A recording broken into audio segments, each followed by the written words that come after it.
हाँ गर्मी जहड़ियों ज़ालू तेहड़ा मुड़स जहड़ियों ज़ालू तेहड़ा मुड़स हिकड़ा जन मिस्कीन बेचारा ब्यात समा बेतर हिबई कारे व्या अल्लाह यदी गुंदरा किथे लिखे आए ना कारे व्या उबता सुबता इकरम छाता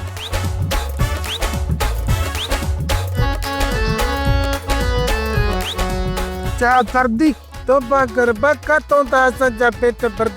रातों की सुकल मानी चबाड़े चबाड़े थक जे पया हूँ मतलब ता शाम ताई मानी नथा चबाड़े सगो त घर में अन्न भी को नहीं दो तो छो नहीं दो अन्य दो अच्छा नव्याचे संग पी बुखणी दो हानी ता जो कम ता जो पी कदो ऐ ता वेते मुक्त जा टुकरा खाइंदो ओ मुजी जाल सर्दी अदे उबत मड़े मिसाल दिनो हारे हिते वेई मिसाल दियो अन्न खणन केर विंदो खणिया चारन दो हरास्ते न सब कम थींदा सुबता तहारो दिदन जे तेल न हणो तू सादो ची सुबता खणिया चावेलन विजय वाता में इज्जत सा तू कम कोने कंदे हा ना सर्दी वञू था अन खणण तवा पांजे बानुरल बुरल के चई छडियो त हथ हल्को रखिन असा बेइज्जत आयूं पर एतरा त नायूं ना तहां छा तहां जो भेनरू भी हडारा में तदे त रोज अदा उनन ते लट कयो वेठा आइन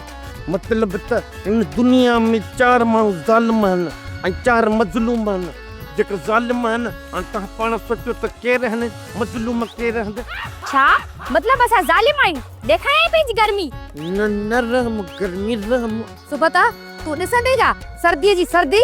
न वञू था हूं बि त हर कम तव्हांजे मर्ज़ी सां थो थिए न ॾींहुं हुजे या राति हुजे असां त हुकुम जा गुलाम हूं पर मञण ते ठुप कोन्हे को तो पोइ बीठा छा था कयो वञो अधा वारन ॾेयन खणी अचो अधी गर्मी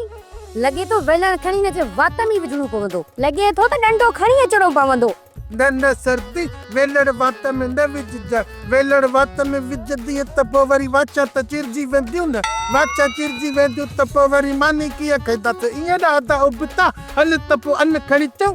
ईअं न हलंदासीं पंहिंजी मानी पाण सां खणी हल न त बुक्सूं न वरी पाण खाईंदियूं बुकिया त ता आयो हथ में मानी ॾिस कीअं था खणी वञनि गुंदड़ा खाए खाए गुंदड़ा थी विया आहिनि सोप सीरियल जहड़ियूं ज़ालूं तेड़ा मुड़स तमाम एपिसोड्स ॾिसो HD क्वालिटी में विजिट करियो असांजो YouTube channel Sindh TV HD drama subscribe कयो असांजो official YouTube channel Sindh TV HD drama ऐं वधीक अपडेट लाइ बेल आइकन खे क्लिक करियो।